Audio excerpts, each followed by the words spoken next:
Fshati Pesjak në Maqellar të Dibrës është ndoshta ndër fshatrat që ka më shumë shërbime të plotësuara. Megjithatë edhe këtu ka probleme. Uji vaditës dhe uji i pishëm janë kërkesat e vetme të banorëve që jetojnë ende në këtë fshat.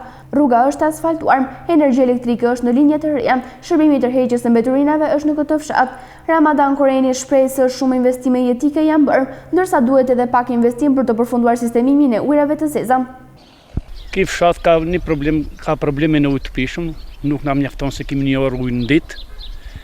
Edhe ujë vadis nuk kemi në si fshat, e kemi pas, për na kanë marrë, e kanë qenë Maqellar, na kanë marrë fshati u bok. Këtë problem kemi ne. Kemi pak kanalet të zeza, kemi një 300 metre pa i mbaru. Edhe ata na ka premtuar kryetari i bashkisë për me i bë.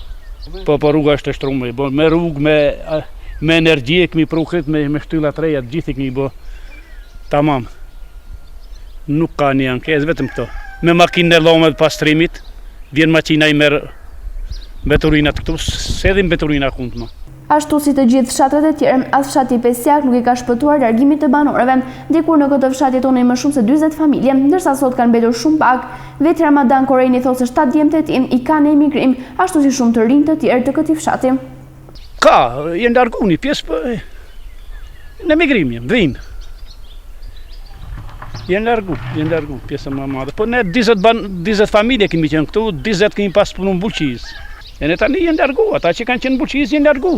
Këta tjerë janë në emigrim. Unë për shembull kam 7 djem kam në emigrim. Në Itali. 20 vet bën në Itali fëmijët e mëj.